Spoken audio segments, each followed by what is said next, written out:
শোনো, আমি মার বাড়ি যাচ্ছি, কাল সন্ধ্যাবেলায় আসবো। কিন্তু এরকম হঠাৎ যাচ্ছ? একটু দরকার আছে তাই যাচ্ছি। আচ্ছা ঠিক আছে, চলো আমি তোমাকে গাড়ি করে ছেড়ে দিচ্ছি। এক মিনিট, আমি বাচ্চা নাকি যে রাস্তায় হারিয়ে যাব? পাশেই তো, আমি চলে যাব। আর আমার কথাটা শোনো। কোয়েল, কোথায় যাচ্ছ তুমি? তোমাকে আমি কতবার বলেছি, যখন আমি কোথাও যাব তখন আমাকে পিছন থেকে ডাকবে না? আরে আমি তোমার বর, আমার পুরো অধিকার আছে জানার। এত রাতে কোথায় যাচ্ছ তুমি? তো কি হয়েছে, রাত হয়েছে, আমি কি বাইরে যেতে পারি না? আমি আমার মার কাছে যাচ্ছি। আরে কি নাটক শুরু করেছো তুমি? রোজ রোজ মায়ের বাড়ি যাচ্ছ, এরকম রোজ রোজ মায়ের বাড়ি কে যায়?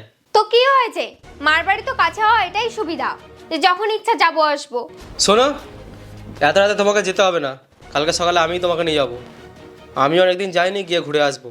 দেখো বুবাই, আমি তো এক্ষুনি যাব, আর এক্ষুনি যাব মানে এক্ষুনিই যাব। আর হ্যাঁ, 6,000 টাকা দাও আমাকে। 6,000 টাকা?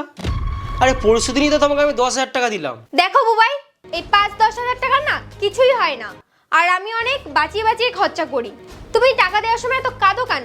আরে আমি তোমাকে বোঝাচ্ছি, আমি একাতেই ঘরে কামাই। যদি তুমি এইরকম ভাবে খরচা করো তাহলে কি করে হবে? আরে তুমি আর মানি ব্যাগ থেকে টাকা নিচ্ছ কেন?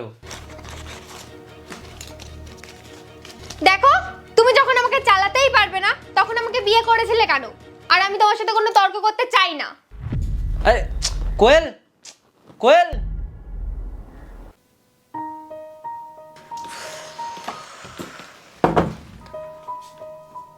বুবাই, এখনো অফিসে যাওনি?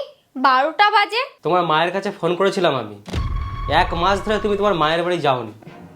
আমি জানতে পারি কোথায় গিয়েছিলে তুমি? 1 মাস ধরে কোথায় যাচ্ছ? তুমি আমার পেছনে ফলো করছো, লজ্জা লাগে না তোমার? লজ্জা? লজ্জা তো তোমার লাগা দরকার। আমাকে রোজ রোজ মিথ্যা কথা বলছো। কি বলতে চাইছো তুমি? পরিষ্কার বলো। আচ্ছা, তো আমি বলছি, তুমি রোজ রোজ কোথায় যাও? শোনো,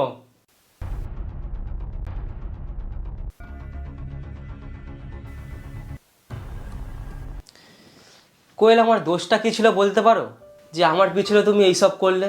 চলো ভালোই হলো, তুমি সব সত্যি জেনে গেছো। আমি না এমনিও তোমার সাথে আর থাকতেও চাই না। তুমি কোনোদিন আমাকে সারপ্রাইজ দাওনি, কোনো ডিমান্ডও পূরণ করনি, আর তুমি তো আমাকে টাইমই দাও না।